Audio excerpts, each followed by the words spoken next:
Hello प्यारे साथी, नमस्कार। मैं केशपाल कुमार स्वागत करता हूं आपके अपने परिवार रोजगार विद अंकित में। मित्रों, आप सभी अच्छे होंगे, बढ़िया होंगे, खुशहाल होंगे और जहां भी होंगे एकदम जबरदस्त होंगे। क्लास आपकी बहुत ही जबरदस्त चली हुई है। कंटिन्यू मेरे साथी आप करते भी आ रहे हैं और मुझे इतना विश्वास है कि यदि आपने कक्षा और ये नोट्स बनाए तो भैया जी आप तो मात खाने वाले हैं नहीं। तो गुड इवनिंग, सभी की स्वीकार है। कमेंट्स बहुत तेज चल रहे हैं, तो नाम तो भैया जी ना ले पाऊंगा भाई मैं। ठीक है, ऋषि है हूं तो भैया ऋषि। चलो, ऋषि जी हमारे साथ हैं। ये पता ना आगे को क्या लिखी थी, गुड इवनिंग ही लिखी हुई। चलो, तो अभिषेक जी भी हैं और बहुत बढ़िया। तो सभी एक बार सभी की सभी यहां पर जुड़ जाएंगे और फिर हम अपने इस सेशन को एक जानदार तरीके से स्टार्ट कर पा रहे होंगे। अब भैया जी एक चीज ये होगी, ये आज उत्तर प्रदेश की राज्य व्यवस्था एवं शासन हमारा चल रहा था। 5वीं क्लास है तो आज ये हो जाएगी समाप्त। कल को आपकी जो है पंचायती राज वाला टॉपिक हम कराएंगे। पंचायती राज आपकी कल होगी। और साथ ही एक थोड़ा सा बस मैं आपसे कहना चाहूंगा, ठीक है, कि कुछ मेरे साथियों की कमेंट्स आते हैं कि गुरुजी ज्यादा डीप मत पढ़ाओ और ये ऐसे मत करो, ये मत करो, एसआई को यूपी से अलग कर दो, यूपी को एसआई में बढ़ा दो, कैसी भी कर दो। भैया मैं अपने स्तर से मैं एकदम बेहतरीन पढ़ा रहा हूं। मुझे ज्यादा मत बताओ कि क्या पढ़ाना है क्या ना पढ़ाना। ठीक है, आप अब जुड़े हैं तो शायद मैं आपसे 10 साल पहला जुड़ा हुआ हूंगा इस कंपटीशन में। और मैं आज के, अब आप सोच रहे हो कि 10 साल पहले पेपर की तरह चलें, छोटी छोटी सी हलवा हलवा सी चीज लाकर मैं आप पे दे दूं और आप पे भी मैं अच्छा लगूं। मुझे अच्छा ना बनना, ठीक है। मुझे कहने का मतलब है जो आपका आज के माध्यम से देखूं, जो आपके वर्तमान में चीजें चल रही हैं उसके साथ भैया जी मैं समझौता नहीं करूंगा, ना अपने कंटेंट के साथ समझौता करूंगा। आगे बात समझ में। और ज्यादा मुझे जो है गाइडेंस करने की जरूरत नहीं है। मैं अपने स्तर से एकदम बढ़िया तरीके से आपको पढ़ा रहा हूं। ठीक है, करंट अफेयर्स भी पढ़ाऊंगा, सारी चीजें पढ़ाऊंगा। आगे बात समझ में। और कुछ जो है एक दो बहन जीन का भी जो है पर्सनल मैसेज था, वो भी ये कह रही थी कि गुरुजी हमारी समझ में नहीं आ रहा, ज्यादा डीप पढ़ा रहे हो। ठीक है, मैं अपना फुल जो है 100% एफर्ट लगा रहा हूं। समझने की कमी आपके अंदर है। मतलब कि ये चीज देखनी है कि हम में ही कोई ना कोई ऐसी चीज कम होगी जो नहीं समझ में आ रही। बाकी तो इतने सारे बच्चे हैं। ठीक है, यदि बाद में देखूं तो इस वीडियो को 50,000 बच्चे देख रहे भी हैं। 50,000 बच्चे, इनमें तो किसी की कोई दिक्कत नहीं है। तो चलते हैं इसी के साथ। मैं ज्यादा बातें चीतें ना करूंगा आपसे, समय बड़ा मूल्यवान है। और ये भी मैं बता रहा हूं, इतना मूल्यवान समय है, यदि आपने इस समय की कदर कर ली तो आने वाले 30 साल आपकी कदर करेंगे। और भैया यदि आपने इस साल, ठीक है, मौज मस्ती में, और मैं तो निष्पक्षता के साथ कहता हूं, ना तो कोई भैया डर है। ज्यादा से ज्यादा क्या है, अपनी भड़ास निकालोगे, गाली बाली लिख दोगे, वो बस चिपटेंगी ना। ठीक है, लेकिन मेरी बातें आज मैं कह रहा हूं तो ये समझ लेना, अपना बड़ा भैया समझ लेना, छोटा भैया समझ लेना। मेरी बात आज लिख कर रख लेना कि कोई काम ना आएगा जीवन में। नौकरी है तो सब कुछ है, अन्यथा कोई किसी के काम नहीं आएगा। पैसा, पैसा है, नौकरी होगी तो पैसा होगा, और पैसा का आज के टाइम में वजूद है। आज आप अपनी रिश्तेदारी में जाके देखो, और एक आप जा रहे हो और एक आपका भैया या दोस्त कोई भी हो सरकारी नौकर, सबसे ज्यादा वैल्यू उसकी होगी ना कि आपकी। आप तो बस पेट भर के आना, 2 रोटी खा के आनी और चले आना। उससे इतनी पूछेंगे और भैया कैसे है, कहाँ ड्यूटी चल रही है, जो कभी ना पूछें वो भी आपसे पूछ के चलेंगे। आगे बात समझ में? तो होते की बूझ है और ये वास्तविकता है, जिसके पास है उसी की बूझ है। समझ गई ना? अब मैं अपने ऊपर ही लेकर चलूं, यदि मैं आपके क्षेत्र में आऊं, जहां से भी आप होंगे, जहां से भी आप होंगे और मैं आपके क्षेत्र में आऊं और मैं एक मैसेज डाल दूं कि आज ऐसे से मैं सिराबस्ती में आया हुआ हूं, तो ये पक्का है कोई काम ऐसा होगा जिसमें आप कारणवश उलझ जाएं, लेकिन ये होगा और कि इस पल सर आए हैं भाई, चलना है, जरूर चलना है। क्यों? ये होते की बूझ है। नहीं तो तुम जाने करे कौन की स्पल्सर है, ना जानते। तो समय है, इस समय की कदर करना। ठीक है, मैं इतना ही कहूंगा, समय की कदर कर लियो बस। ठीक है, चलो इतना में आप समझ जाते हैं बढ़िया तरीके से। साथी, आज हमारा टॉपिक जो होगा वो होगा न्यायपालिका। कौन सी पालिका की बात है? तो मेरे साथी आज टॉपिक होगा न्यायपालिका, और अपने में बहुत ही जबरदस्त ये टॉपिक होगा भैया जी, न्यायपालिका, जिसे हम जुडिशरी बोलेंगे। साथ ही न्यायपालिका की बात आती है तो बढ़िया तरीके से आपको करना है। आवाज मेरी बहुत अच्छी तरीके से आप सभी के पास तक पहुंच रही होगी, तो हम कर देंगे साथ ही जुडिशरी। क्या होगा? तो भैया जी आप कर पा रहे होंगे और क्वेश्चन आएगा, ठीक है? अब मतलब कि जब पूछा जाएगा तो आप बताएंगे भी। जुडिशरी, जी सर। न्यायपालिका को हम क्या बोलेंगे? तो भैया जी जुडिशरी हम बोल देंगे। है क्या न्यायपालिका? जी, ये आप हेडिंग डालते चलेंगे। सती में देखूं तो न्यायपालिका शासन का तीसरा सबसे महत्वपूर्ण अंग है। ये मैंने आपको बताया भी होगा। जो जुडिशरी जो है हमारे शासन की बात होगी, मैंने करवाया होगा ना, एक टेबल बनवाई होगी और उसमें लास्ट में लिखवाया होगा तीसरा। तो न्यायपालिका शासन का तीसरा सबसे महत्वपूर्ण अंग है। आगे बात समझ में? जी। और दूसरी एक और बात, तो इसका जो मुख्य कार्य होगा विधि की व्याख्या करना। जो लॉ है, जो कानून है, उसकी क्या करना है? व्याख्या करना है। तो ये पॉइंट पहले तो आप लिख भी देंगे और भैया जी आपको बता देना है, यदि मैं न्यायपालिका की बात करूं तो साथी जुडिशरी ऐसे ही लिख देना है। न्यायपालिका, जी सर। न्यायपालिका शासन का, किसका? न्यायपालिका मेरे साथी शासन का, शासन का तीसरा, शासन का क्या होगा? तो भैया जी न्यायपालिका शासन का तीसरा सबसे महत्वपूर्ण अंग है। कैसा होगा? तो भैया जी आप बता पा रहे होंगे, तीसरा सबसे महत्वपूर्ण अंग है। जी, महत्वपूर्ण अंग है। यहां तक किसी मेरे साथी को कोई डाउट ना होगा भी। जिसका मुख्य कार्य विधि की व्याख्या करना है। यदि मैं बात कर पाऊंगा साथी, जिसका, ऐसे लिख पा रहे होंगे, जिसका जो मुख्य कार्य है, कौन से कार्य की बात है? जो वर्क है, ठीक है ना, जो मुख्य कार्य विधि की व्याख्या करना है। साथी किसकी? तो आप बताएंगे विधि की व्याख्या करना है। आता है क्वेश्चन तो निष्पक्षता के साथ आप बताएंगे व्याख्या करना है। आगे बात समझ में? जी। तो भैया जी न्यायपालिका शासन का तीसरा सबसे महत्वपूर्ण और इसका कार्य आप सभी को पता है, जो लो, जो कानून है उसकी व्याख्या करना है। और यह विधायिका एवं कार्यपालिका पर वहां तक नियंत्रण स्थापित करती है जहां तक कि निकाय विधान और संविधान से जाकर कार्य करने लगते हैं। तो ये पॉइंट तो आपको लिख देना है। बाकी तो सर बहुत बढ़िया तरीके से आपको बताएंगे न्यायपालिका। मैं बताऊंगा तो मैं तो उच्च न्यायालय जो हाई कोर्ट है इलाहाबाद के बारे में यहाँ पर पढ़ाऊंगा बहुत बेहतरीन तरीके से। एक एक पॉइंट आपके जो दिमाग में छप जाएंगे। जी सर। सर प्लीज PYQ भी कराया करो। तो सैटरडे को कराया करूंगा, ठीक है, सैटरडे को कराऊंगा, तो चिंता करने की जरूरत नहीं है आपको। भैया जी न्यायपालिका जो है, इस न्यायपालिका को नागरिकों के अधिकारों का रक्षक एवं संविधान का सजग प्रहरी कहा जाता है।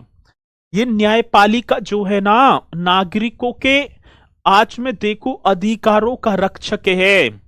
यदि आज किसी नागरिक के साथ गलत, ठीक है ना, धारणा होती है, गलत कोई कार्य होता है, तो वो सीधा कानून का दरवाजा खटखटाता है। उसे निष्पक्षता के साथ मेरे साथी न्याय प्रदान किया जाता है, जो कि न्याय इंडियन कॉन्स्टिट्यूशन के द्वारा हमें प्रदान किया गया, और उसे लागू करना और सुचारू रूप से बेहतर ढंग से, ठीक है ना, प्रदान करना वो जुडिशरी का कार्य होगा। ठीक है, चलो आगे बात समझ में, ये पॉइंट आपको करना होगा। न्यायपालिका को नागरिकों के अधिकारों का रक्षक, ये पॉइंट आपको बताना है भैया जी। इसकी बात तो होगी तो आप बताएंगे जुडिशरी की बात तो होगी। बड़ा बेहतरीन क्वेश्चन है, आता है तो आप बताएंगे साथी, जुडिशरी जी। अब किसकी बात तो होगी, तो भैया जी मेरा तो आप कर देना जुडिशरी, मतलब कि न्यायपालिका को नागरिकों के अधिकारों का, न्यायपालिका को जी नागरिक, हाँ जी, नागरिकों के अधिकारों का, नागरिकों के क्या होगा भैया जी, अधिकार। अब अधिकार मतलब राइट, राइट्सों की बात है, अधिकारों का रक्षक बताया जाता है। अधिकारों का क्या होगा मेरे साथी, रक्षक, इस तरीके से कर देना है। जुडिशरी को नागरिकों के अधिकारों का रक्षक एवं संविधान का सजग प्रहरी एवं मेरे साथी क्या, तो आप यहां लिखेंगे जो कॉन्स्टिट्यूशन है, संविधान जो होगा, तो आप बता देना भैया जी इसकी बात तो होगी, तो आप यहां लिखेंगे कॉन्स्टिट्यूशन। ठीक है, कॉन्स्टिट्यूशन का सजग प्रहरी कहा जाता है। कॉन्स्टिट्यूशन का क्या कहा जाता है, तो साथी सजग प्रहरी कहा जाता है, कहा जाता। अब प्रहरी शब्द यहां पर है तो आप बोलेंगे द्वारपाल। ठीक है, मतलब कि बोल देते हैं ना, जो अंगरक्षक बोले, जो लगे होते हैं बॉडीगार्ड, इस तरीके से हम बात करेंगे। तो साथी न्यायपालिका को नागरिकों की राइट्सों का रक्षक एवं कॉन्स्टिट्यूशन का सजग प्रहरी कहा जाता है। ये पॉइंट आपको नोट कर देने हैं, और यहां से मैं बात कर पाऊंगा तो भैया जी एक अपने देखो 1862 ईस्वी की बात है, एक भारत शासन अधिनियम आया। इस अधिनियम के तहत देश में 3 हाई कोर्टों की स्थापना की जाती है, जिनमें सबसे पहले कलकत्ता, फिर आपका बंबई, और फिर था मद्रास। साथी धीरे धीरे देखी जाए तो न्याय की जरूरत पड़ती है, और उसी के अकॉर्डिंग देश में एक चौथे उच्च न्यायालय की स्थापना की जाती है, जिसका नाम होगा इलाहाबाद उच्च न्यायालय। तो आपको हेडिंग डाल देनी है भैया जी हाई कोर्ट, कौन सा, तो आप बताएंगे उच्च न्यायालय। बड़ा सुंदर क्वेश्चन होगा और आप ही को हेडिंग डालनी है। ठीक है, उच्च न्यायालय मैं बात नहीं कर पाऊंगा तो सर जी आप कर देना हाई कोर्ट। बड़ा सुंदर क्वेश्चन है हाई कोर्ट, और आएगा तो आप निष्पक्षता के साथ क्वेश्चन का जवाब देंगे। उच्च न्यायालय सर जी, हाँ हाई कोर्ट आप करेंगे। ठीक है, हाई कोर्ट जी ये होगा, उच्च न्यायालय हाई कोर्ट ये होगा। साथ ही उत्तर प्रदेश जो उच्च न्यायालय की मुख्य जो पीठ है इलाहाबाद व खंडपीठ लखनऊ में है, ये तो सभी को पता है। ठीक है, अब बात किसकी होगी सर जी, यूपी जी के बुक कब तक अपडेट होगी, तो भैया 25 अप्रैल तक हो जाएगी। वैसे अब सारा काम अपडेट तो हो गई, अब जो है टाइपिंग का मैटर बच रहा है, बस 2-4 दिन टाइपिंग होगी और फिर आपके बीच में बुक पहुंच जाएगी, चिंता करने की बात नहीं है। अब बात आप हाई कोर्ट ऐसे हेडिंग डाल देंगे, और साथ ही उत्तर प्रदेश उच्च न्यायालय, बड़ा सुंदर क्वेश्चन होगा जी, ये लिख देना है आपको। कौन से प्रदेश की बात होगी, तो मेरे भैया जी उत्तर प्रदेश आएगा क्वेश्चन, तो हम बताएंगे उत्तर प्रदेश देश ना है, उत्तर प्रदेश होगा ना, उत्तर प्रदेश जी, उत्तर प्रदेश ऐसे करेंगे भैया जी। उच्च न्यायालय की उत्तर प्रदेश हाई कोर्ट की बात है, तो ये आपको कर देना है भैया जी हाई कोर्ट की जो मुख्य पीठ है हाई कोर्ट की मुख्य पीठ, इस तरीके से आपको कर देना है। अब ये मुख्य पीठ कहाँ है? तो इलाहाबाद हाई कोर्ट, माफी चाहूं, उत्तर प्रदेश हाई कोर्ट की मुख्य पीठ, आज तो प्रयागराज बोल दूं मैं, क्योंकि 2018 में इलाहाबाद हाई कोर्ट का नाम बदलकर प्रयागराज तथा सती खंडपीठ, एक खंडपीठ भी होती है। खंडपीठ वो कहाँ है? तो सती लखनऊ में स्थित है। कहाँ मेरे भैया जी? लखनऊ में स्थित है। एक छोटा सा क्वेश्चन होगा, आप ही को बता देना है और ये आप बताएंगे स्थित है। जी सर, आ गई बात समझ में? ये पॉइंट आपको नोट करना है बढ़िया तरीके से। मुझे इतना विश्वास है कि आप यदि ने करेंगे, यदि आपने कर लिए तो 100%, ठीक है। भैया जी क्या क्लास से ही सिलेक्शन हो जाएगा? बिल्कुल हो जाएगा, यदि आपने नोट्स बना लिए। एक एक चीज मैं आपको बता रहा हूं, इतना क्लास में ना मिलेगा, उसमें माफी चाहूं किताब में ना मिलेगा, इतना किताब में ना मिलेगा। यदि आपने नोट्स, सर हिंदी में पढ़ा करो, ठीक है, कोई कहे इंग्लिश में, अब ऐसे ही पढ़ाऊंगा मैं, ठीक है। चलो आगे बात समझ में। अब भैया जी स्थापना की बात आती है। देखो क्या होगा, स्थापना आपको करनी है किसकी? इस्टेब्लिशमेंट की बात होगी भैया जी, इस्टेब्लिशमेंट। अब ये किसकी इस्टेब्लिशमेंट की बात कह रहे हैं? तो मैं कह रहा हूं इलाहाबाद उच्च न्यायालय की। ये इसकी स्थापना कब होती है? आज स्थापना यहां पर लिखी है, तो स्थापना आप बताएंगे 17 मार्च 1866 ईस्वी को। ध्यान से सुनना है, के मार्च की बात तो होगी, तो भैया जी 17 मार्च 1866 ईस्वी की बात तो होगी। और कहां पर? को भैया आगरा में। तो कहां पर? पहले उत्तर प्रदेश का जो हाई कोर्ट था वो कहां था? आगरा में था। और उत्तर पश्चिमी प्रांतों के लिए आगरा में, साथ ही कहां पर? आगरा में उत्तर पश्चिम, ये कर देना है उत्तर पश्चिम प्रांतों के लिए। आगे बात समझ में? उत्तर पश्चिम प्रांतों के लिए इस तरीके से पॉइंट आपको करना है। तो भैया जी स्थापना, इस्टेब्लिशमेंट की बात तो होगी इसकी इलाहाबाद हाई कोर्ट की 17 मार्च 1866 ईस्वी की बात है।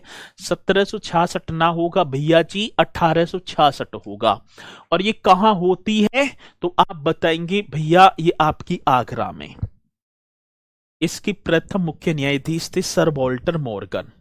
प्रथम जो मुख्य न्यायाधीश 17 मार्च 1866 को जो फर्स्ट चीफ जस्टिस की बात होगी, तो आप लिख देंगे भैया जी प्रथम मुख्य न्यायाधीश, ये आप बता देना। मतलब कि फर्स्ट चीफ जस्टिस, जी सर कौन सी जस्टिस की बात होगी?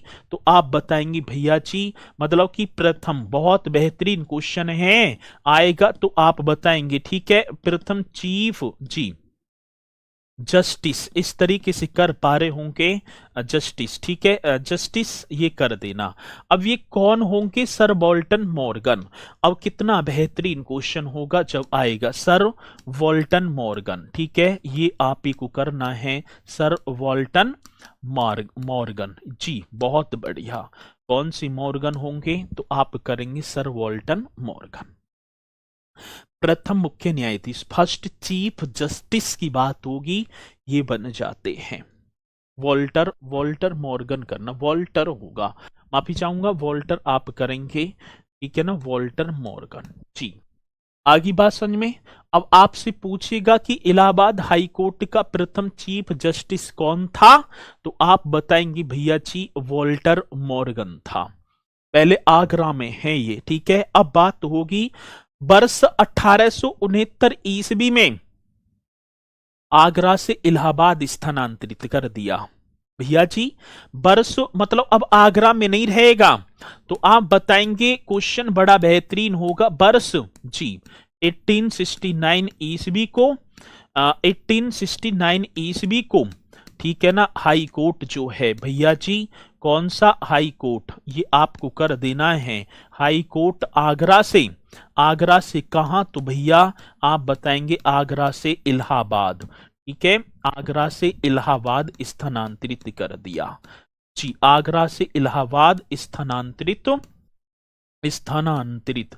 जी, ये आपको कर देना है, स्थानांतरित कर दिया। यदि क्वेश्चन आएगा तो आप निष्पक्षता के साथ क्वेश्चन का जवाब दे पा रहे होंगे। किसी मेरे साथी को कोई डाउट है ना?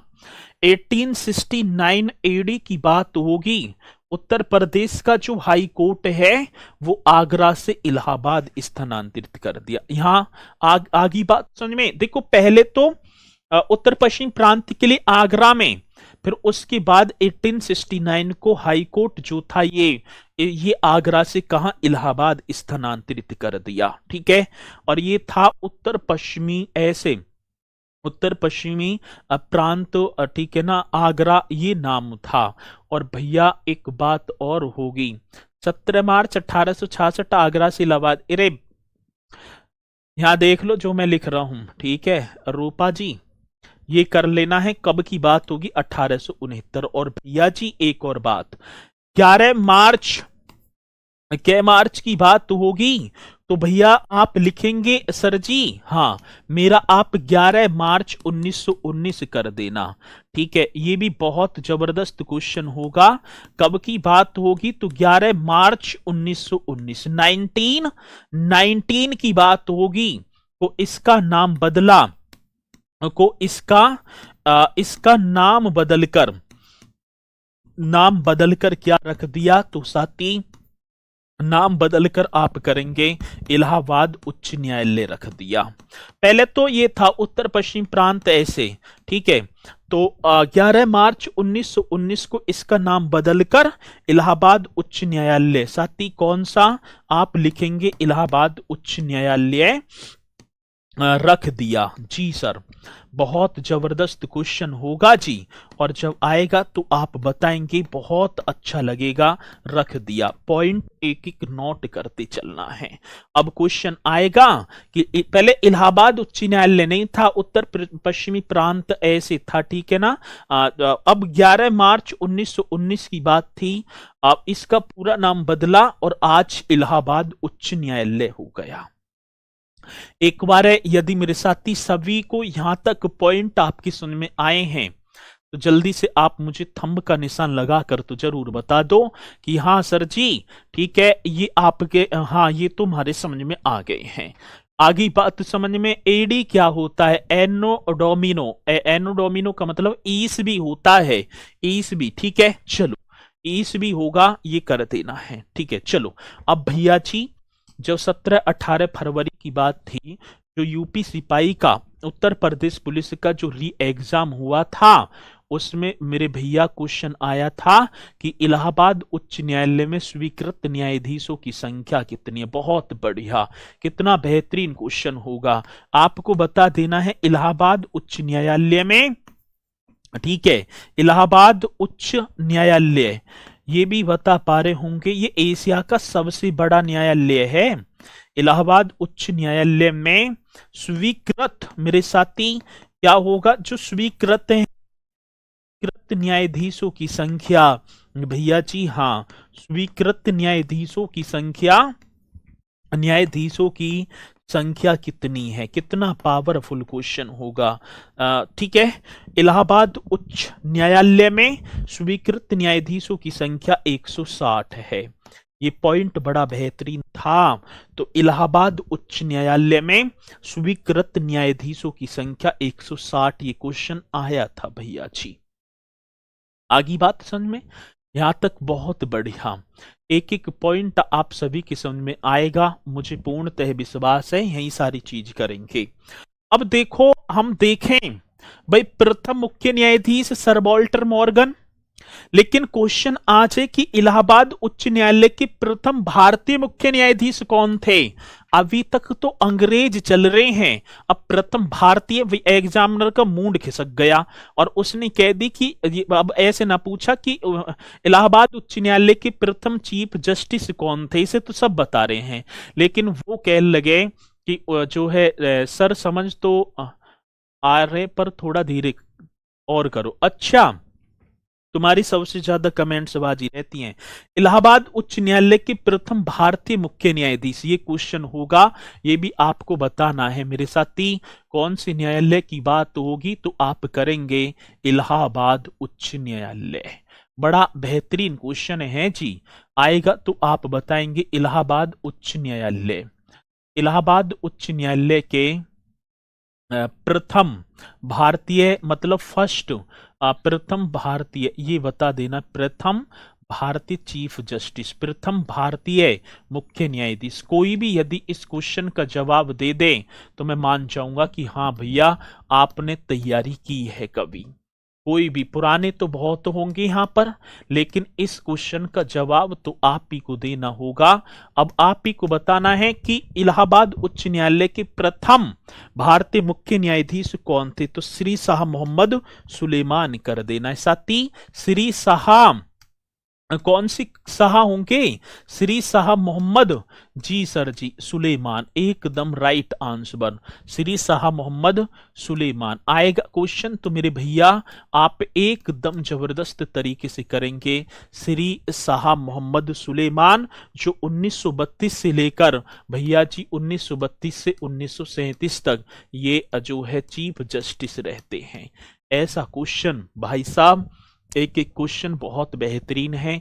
तो आप करेंगे कि इलाहाबाद हाई कोर्ट के आप फर्स्ट इंडियन चीफ जस्टिस कौन थे, तो आप बता देना श्री शाह मोहम्मद शाह, एकदम राइट आंसर। और स्वतंत्रता के बाद इलाहाबाद उच्च न्यायालय की, मतलब कि स्वतंत्रता की बात होगी ना, अब देश स्वतंत्र हो गया, जैसी स्वतंत्र हुआ है तो आप कर देना इलाहाबाद उच्च न्यायालय की मोस्ट इंपोर्टेंट क्वेश्चन।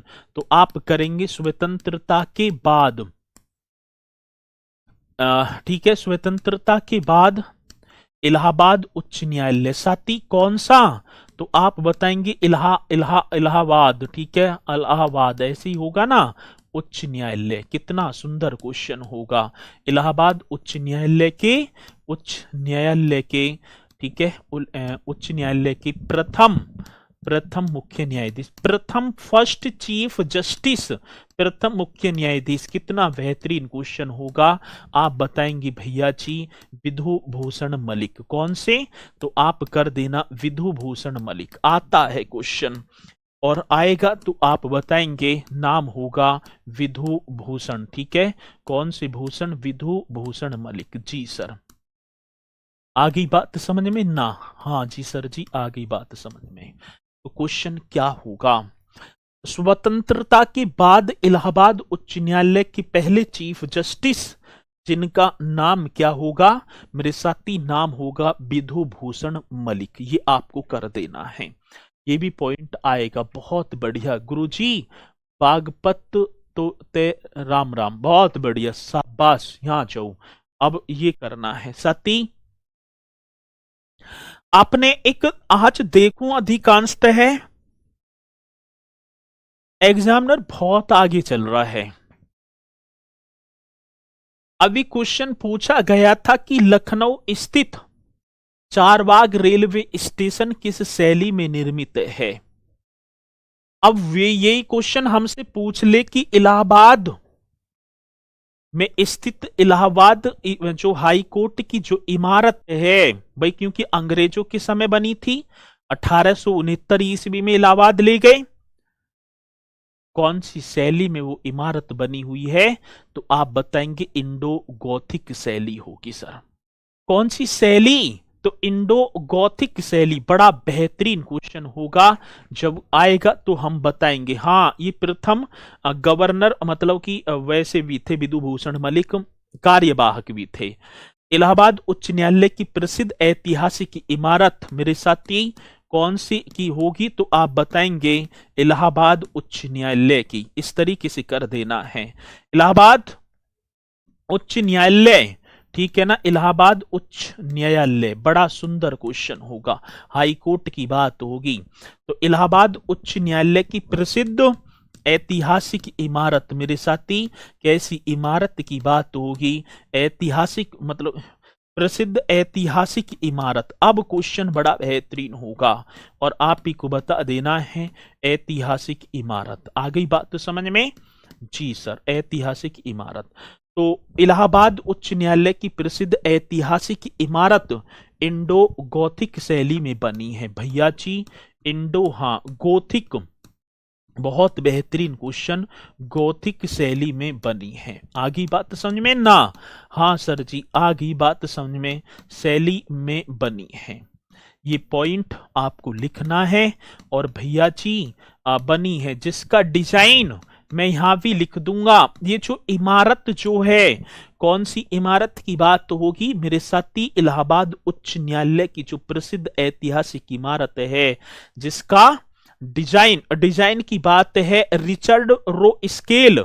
साथी जिसका डिजाइन, ये आप बता देना, जिसका डिजाइन रिचर्ड रो स्केल। कितना बेहतरीन क्वेश्चन होगा और जब आएगा तो आप बताएंगे रिचर्ड रो स्केल। हाँ जी, एक वेयने, वेयने ने मतलब कि तैयार किया था। वेयने ने, रिचर्ड रो स्केल भी याद रखो कि ना, वेयने ने तैयार किया था। आएगा क्वेश्चन, बड़ा बेहतरीन क्वेश्चन होगा और जब पूछा जाएगा तो मेरे साथी जवाब आपको एकदम बेहतरीन तरीके से।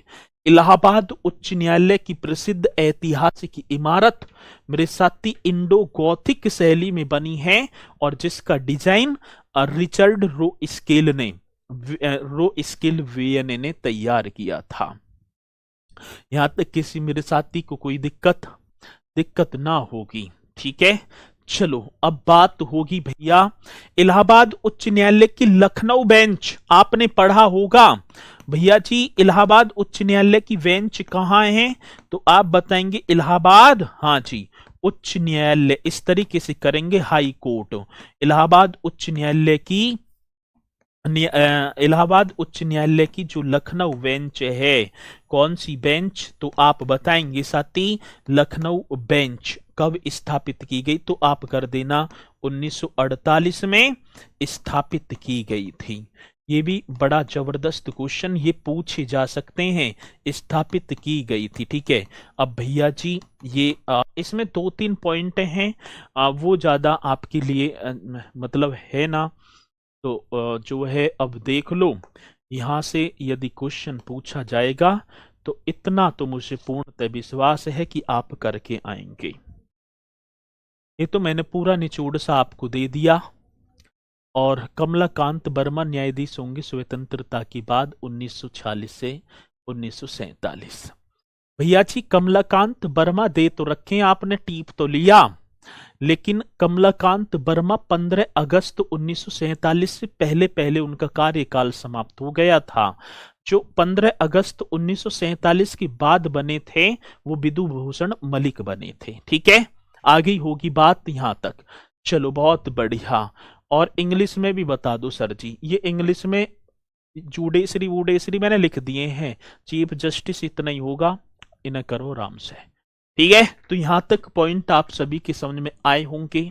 और इसी के साथ भैया जी मुझे भी पूर्णतः विश्वास है कि यदि आपने किया तो 100% भैया करके आएंगे। आगे बात समझ में? चलो बहुत बढ़िया। अब इसी के साथ भैया आप हेडिंग डालेंगे उत्तर प्रदेश लोक सेवा आयोग। कौन सा? तो आप हेडिंग डाल देना सर जी, उत्तर प्रदेश, हाँ, लोक सेवा आयोग। कौन सी सेवा? उत्तर प्रदेश लोक सेवा आयोग। अच्छा, आज उत्तर प्रदेश लोक सेवा आयोग की बात होगी और मैं बात कर पाऊंगा तो Uttar Pradesh public service commission. कौन सा होगा? तो भैया जी आप यहां लिख देंगे उत्तर प्रदेश। जी सर जी, उत्तर, और उत्तर मतलब अब क्वेश्चन तो पूछा जाएगा तो आप बताएंगे Uttar Pradesh, Uttar Pradesh public service commission. क्या होगा तो मेरे साथी पब्लिक, हाँ जी। और करना ही है, यहां से क्वेश्चन आएगा तो आप बताएंगे, ठीक है, सर्विस कमीशन। सर्विस क्या होगा? तो भैया जी आप कर पा रहे होंगे कमीशन। इस तरीके से आपको कर देना, ठीक है, करेंगे ना? यहां कर दो Uttar Pradesh public service commission तो आने चाहिए, एक सेकंड, कमीशन, चलो अब सही बन की बात, Uttar Pradesh public service commission. गुरुजी जब मैं दरोगा बन जाऊंगा तो मैं आपसे बागपत से आऊंगा, RAA ऑफिस, बहुत बढ़िया। चलो, लखनऊ बेंच का मतलब क्या है सर जी? लखनऊ बेंच मतलब कि एक, देखो जैसे इलाहाबाद हाई कोर्ट है, ठीक है, उसके अदर लखनऊ बेंच में भी सुनवाई होगी। अब बेंच जैसे कि हम बात करें, जैसे कि आपका जो एक कोचिंग खोल दी आपने RAA के नाम से, और दूसरी माना कि एक चलो बागपत में है, दूसरी आपकी मान लिया कि जो है शामली में है, तो बेंच होगी ना, कार्य वही होगा, नाम होगा, ठीक है ना, सारी चीजें इधर उधर चलती रहेंगी, ये है बेंच। आगे बात सुनने में, चलो तो Uttar Pradesh public service commission की बात होगी मेरे साथी, जिसकी स्थापना 1 अप्रैल 1937 ईस्वी को भारत शासन अधिनियम 1935 ईस्वी के तहत की गई थी। अरे भैया खंडपीठ भी यही है, ठीक है। चलो अब बात आ जाती है स्थापना की मेरे साथी, बात किसकी होगी? स्थापना। और स्थापना हमसे पूछा गया इस्टेब्लिशमेंट, कौन सा? इस्टेब्लिशमेंट, ये कर देना है। अब साथी आज मैंने इस्टेब्लिशमेंट की बात करी, तो आप 1 अप्रैल के अप्रैल की बात कर रहे हैं, तो आप करेंगे 1 अप्रैल 1937 को, ठीक है, 1937 ईस्वी को। और किसके तहत? तो भारत शासन अधिनियम, भैया जी कौन सा अधिनियम होगा? भारत शासन अधिनियम, बड़ा बेहतरीन क्वेश्चन, भारत शासन अधिनियम 1935 के तहत, ये कर देना 1935 के तहत। 1935 में एक अधिनियम आता है जिसका नाम था भारत शासन अधिनियम, और इसके तहत उत्तर प्रदेश लोक सेवा आयोग की इस्टेब्लिशमेंट हो जाती है 1 अप्रैल 1937 को, जिसका कार्य क्या है? राज्य में विभिन्न सरकारी सेवाओं के लिए योग्य उम्मीदवारों का चयन करना। आज मैं सर जी इसके कार्य की बात करूं, ये मतलब कि इसका उद्देश्य क्यों, किस पर्पज से, किस उद्देश्य से इसकी स्थापना की जाती है, आज ऑब्जेक्ट की बात होगी। तो राज्य में विभिन्न सरकारी सेवाओं के लिए ये कर देना है भैया जी, किसमें? राज्य में, हाँ जी, राज्य में विभिन्न सरकारी सेवाओं के लिए। कैसी सेवाओं की बात है? विभिन्न, हाँ, राज्य में विभिन्न सरकारी सेवाओं के लिए, ये आपको बता देना है, सेवाओं के लिए, ठीक है, राज्य में विभिन्न सरकारी सेवाओं के लिए आएगा क्वेश्चन, तो आप बताएंगे योग्य उम्मीदवारों का। कैसे उम्मीदवारों की बात है? तो मेरे साथी योग्य, हाँ, उम्मीदवारों का चयन करना, योग्य उम्मीदवारों का, जी सर जी, उम्मीदवारों का क्या करना है? चयन करना। क्वेश्चन पूछा जाएगा तो आप करेंगे, ठीक है, चयन करना। राज्य में विभिन्न सरकारी सेवाओं के लिए योग्य उम्मीदवारों का चयन करना इसका उद्देश्य होगा, जिसका हेडक्वार्टर मेरे साथी प्रयागराज में, ठीक है। बात किसकी होगी भैया जी? इसका हेडक्वार्टर, आगे बात समझ में ना, इसके हेडक्वार्टर्स की बात होगी, तो मेरे भैया आप बताएंगे इसका हेडक्वार्टर्स होगा प्रयागराज में।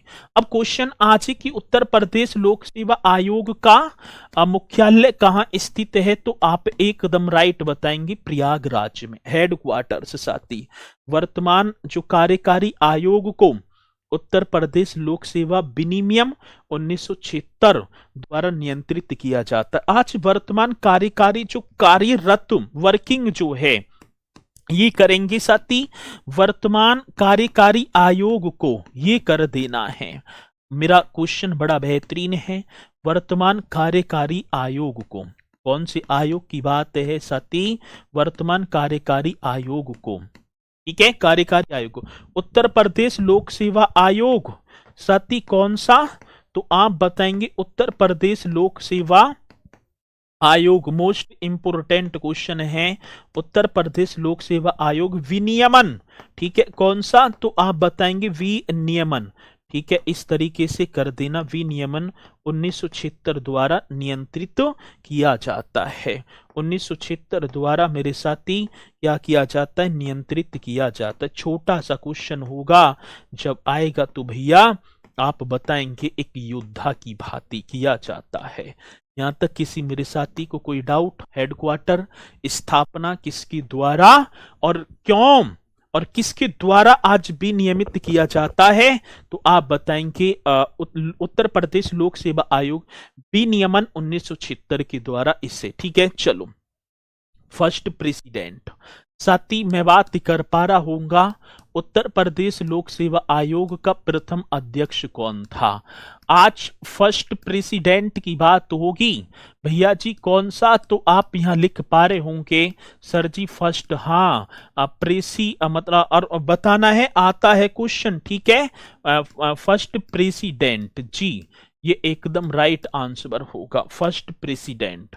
अब कोई है मेरा साथी जो मुझे बता दे कि उत्तर प्रदेश लोक सेवा आयोग का पहला प्रेसिडेंट कौन था, तो सर D.L. ड्रेक ब्रोकमैन जी। प्रणाम गुरुदेव सर, मैं आपको अवगत करा देता हूं, मैंने इस टाइम मॉक टेस्ट एक, यहां इतना लंबा लिखने की जरूरत नहीं है भाई, ठीक है, टेलीग्राम पे लिखे करो, यहां ना पढ़ूंगा मैं किसी की भी। Sir D.L. कौन होंगे, तो आप बताएंगे सर D.L. ड्रेक ब्रोकमैन, ये आपके ड्रेक, हाँ जी, ब्रोकमैन। बड़ा बेहतरीन क्वेश्चन होगा जो कि हम बताएंगे, बड़ा सुंदर सा क्वेश्चन है। Sir D.L. ड्रेक ब्रोकमैन ये फर्स्ट प्रेसिडेंट थे। 3 अप्रैल 1937 से लेकर मेरे साथी के अप्रैल की बात होगी, इनका जो कार्यकाल था 3 अप्रैल 1937 से भैया जी, हाँ 1 अप्रैल 1942 ईस्वी तक, 1942। अच्छा जी, सर D.L. ड्रेक ब्रोकमैन ये आप बताएंगे। उस समय भैया जी 2 सदस्य भी हुआ करते थे, मतलब कि सदस्य देखो, एक अध्यक्ष था और 2 थे सदस्य, तो राय बहादुर मानसिंह कौन से होंगे, तो भैया जी सदस्यों की बात होगी राय बहादुर मानसिंह। बड़ा सुंदर क्वेश्चन होगा, जब आएगा तो आप बताएंगे। तो क्वेश्चन ऐसे पूछ लिए जाते हैं कि उत्तर प्रदेश लोक सेवा आयोग के प्रथम सदस्य जो थे वो कौन थे, तो खान बहादुर सैयद अबू मोहम्मद, ठीक है ना, खान बहादुर, ये भी एक नाम होगा भैया जी, खान बहादुर सैयद अबू मोहम्मद, ठीक है, सैयद जी अबू मोहम्मद। कौन सा मोहम्मद होगा, तो आप लिखेंगे अबू मोहम्मद, ये भी एकदम करेक्ट आंसर होगा। ये 2 सदस्य थे, राय बहादुर मानसिंह और साथ ही खान बहादुर सैयद अबू मोहम्मद, एक तो अध्यक्ष और 2 सदस्य हुआ करते थे। कितने, तो भैया जी ठीक है ना, कितने सदस्य लोक सेवा आयोग के, कितने अध्यक्ष, तो आप बताएंगे भैया जी, अरे चेयरमैन बोल दो, प्रेसिडेंट बोल दो, बात एक ही है, ठीक है। चलो, तो आप बताएंगे भैया जी वो कौन होंगे, तो आप बताएंगे सर D.L. ड्रेक ब्रोकमैन, प्रथम सचिव, फर्स्ट सेक्रेटरी। अब प्रथम सचिव की बात होगी, लोक सेवा आयोग का प्रथम सचिव कौन था, सचिव हमसे पूछा गया तो भैया जी फर्स्ट सेक्रेटरी। अब क्या होगा, तो आप बताएंगे, साथ ही बड़ा बेहतरीन क्वेश्चन होगा जो कि हमसे पूछा जाएगा और आएगा तो आप निष्पक्षता के साथ बताएंगे, ठीक है। सेक्रेटरी जी सर जी, अब प्रथम सेक्रेटरी आप करेंगे, कौन थे प्रथम सेक्रेटरी कौन थे, राय साहब महेशानंद, ठीक है ना, कौन से राय साहब, इस तरीके से कर देना सर जी, कौन सी साहब होंगे, राय साहब महेशानंद, मेरे साथी कौन से राय साहब महेशानंद, और आप बता देना घिल्डियाल, कौन से होंगी भैया जी, घिल्डियाल, ये कर देना, ये पहले सेक्रेटरी थे, लोक सेवा आयोग के पहले सेक्रेटरी थे, ये आपको बता देना है, जो 24 जून 1937 को, ठीक है ना, कै जून की बात होगी मेरे साथी, 24 जून 1937 को इनका कार्यकाल स्टार्ट होता है और 25 अप्रैल की बात होगी, 25 अप्रैल 1942 को इनका कार्यकाल समाप्त होता है। आगे बात समझ में जी। अब बात आती है कि फर्स्ट चेयरमैन, संघ लोक सेवा आयोग का फर्स्ट प्रेसिडेंट या जो प्रथम अध्यक्ष या प्रथम चेयरमैन कौन था, तो साथी आप बताएंगे उसका नाम था सर D.L. ड्रेक ब्रोकमैन।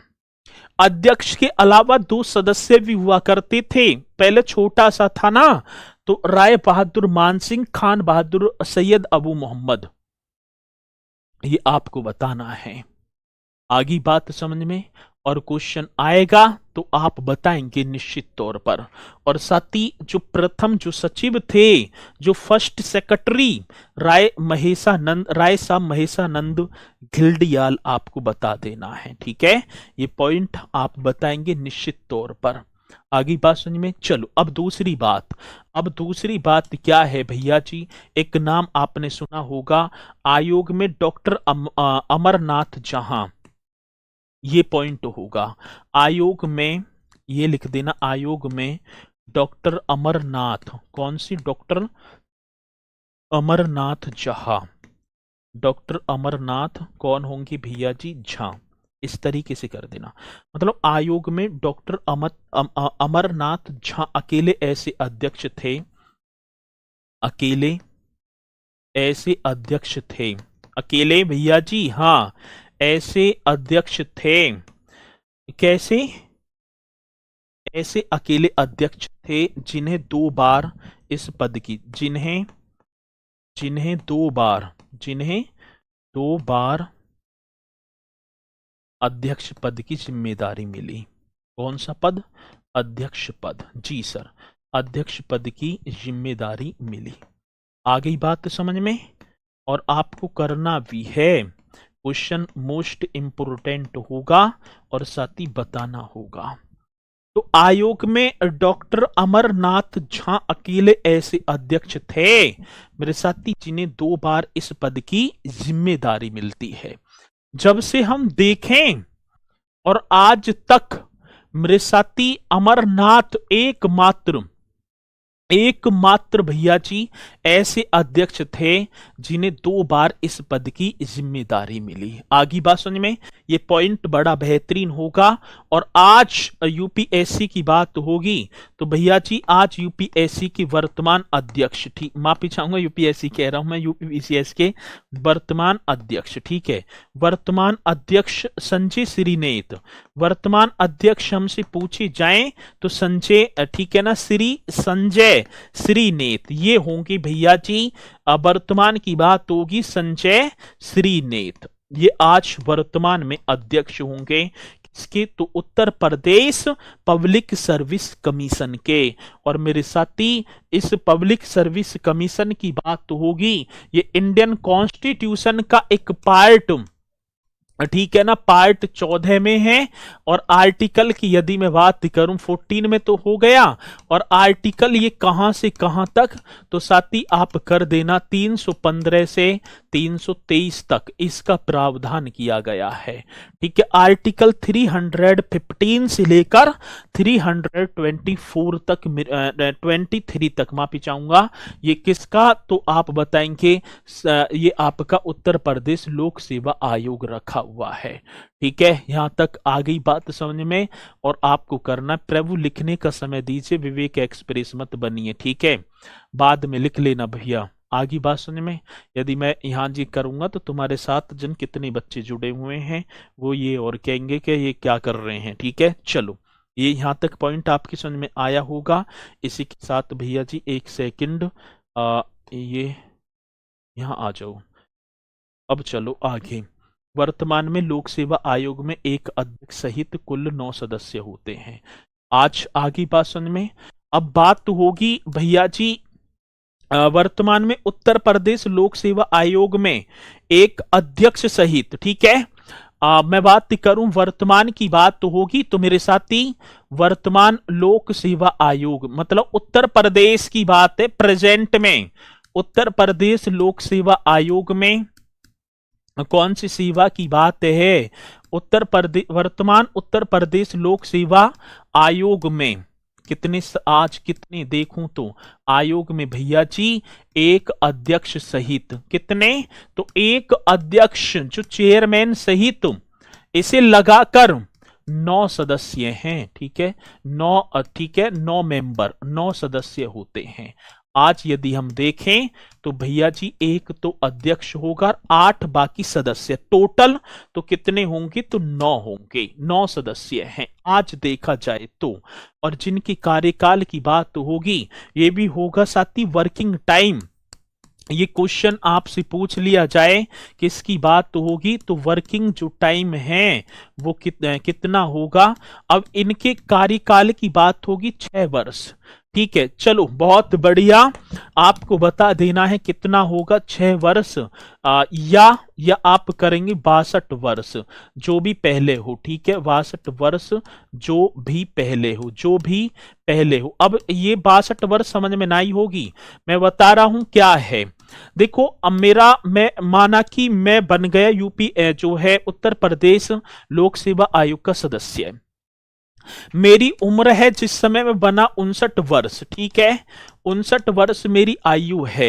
मेरा कार्यकाल कितने का होगा? 6 वर्ष का। और 59 और 6 कितने बैठ रहे हैं? तो सर जी 65। लेकिन मैं बन कब सकता हूं? 62 वर्ष तक, तो मैं 3 साल तक ही कार्य करूंगा। अब यदि मैं बना, मेरी उम्र है 52 साल की, ठीक है, और 6 का कार्यकाल तो 58, ठीक है, मैं पूरा कार्यकाल कर जाऊंगा। तो ये बात होगी आकी। ठीक है, तो 6 वर्ष या 62 साल जो भी पहले हो, ये कार्यकाल होगा। और साथ ही इनकी जो नियुक्ति है, जो अपॉइंटमेंट है, यदि मैं बात करूंगा किसकी, तो ये जो सदस्य हैं इनकी नियुक्ति की बात तो होगी भैया किसकी बात है, तो आप करेंगे अपॉइंट। और क्वेश्चन पूछा जाएगा तो आप बता देना अपॉइंटमेंट। जी सर, कौन करेगा? तो गवर्नर के द्वारा इनकी नियुक्ति की जाती है भैया जी। किसके द्वारा? गवर्नर। ठीक है ना, जो गवर्नर के द्वारा इनकी नियुक्ति की जाती है। ठीक है, और उत्तर प्रदेश लोक सेवा आयोग अपनी रिपोर्ट हर वर्ष राज्यपाल को सौंपता है। तो ये पॉइंट होंगे भैया जी आपके कौन से, तो आपको कर भी देने हैं। ये आपके सारे के सारे क्वेश्चन मैंने उच्च न्यायालय से करा दिए और आपके किससे करा दिए? लोक सेवा आयोग। एक पॉइंट और रह गया आपका उत्तर प्रदेश लोकायुक्त। ठीक है, एक उत्तर प्रदेश लोकायुक्त को बताएंगे जी। आप बामन के हैं? अरे मैं बात कर रहा हूं, खामू खा की बात ना समझाऊं। चलो, और भैया जी कल जो चलेगी पंचायती राज, आगे बात समझ में। करंट सीएम के बारे में नहीं पढ़ाया, क्या पढ़ाऊं? करंट सीएम के बारे में सब पता है, योगी आदित्यनाथ हैं। और क्या पढ़ाऊं? तो इन्हें करना बढ़िया तरीके से। और भैया जी ये क्वेश्चन अब पूछे जाते हैं निश्चित तौर पर, और जब पूछे जाएंगे तो आप निष्पक्षता के साथ क्वेश्चनों के जवाब देंगे। तो साथी यहां से मिलेंगे कल आगे। इन्हें करना बढ़िया तरीके से, अपने नोट्स बनाना। और मुझे इतना पूर्णतः विश्वास है कि जो मेहनती बच्चे हैं, जिन्होंने ठान रखी है कि अब की नौकरी लेनी है, तो वो उनके किसी से कोई मतलब नहीं है। ठीक है, वो अपने आप बढ़िया तरीके से पढ़ते चल रहे हैं और नोट्स बनाते चल रहे हैं।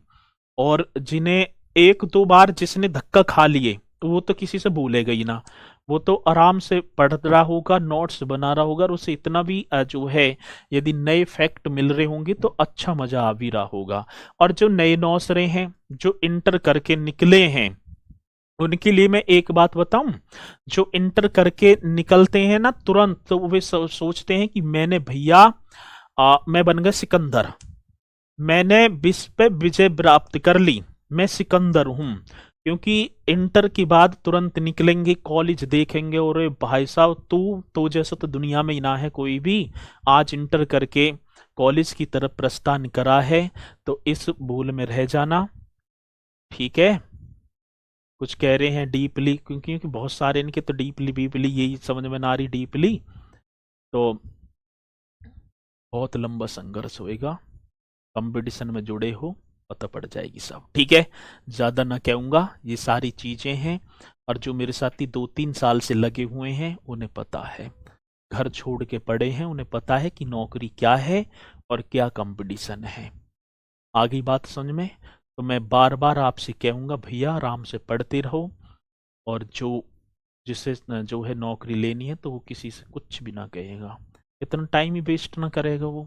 चलो इसी के साथ मैं अपनी वाणी को दे पा रहा हूँ विराम। तो मेरे साथी फिर मुलाकात करेंगे आपसे कल 6 बजे। अपनी तैयारी को करना है बढ़िया तरीके से, सभी बोलेंगे सर जी।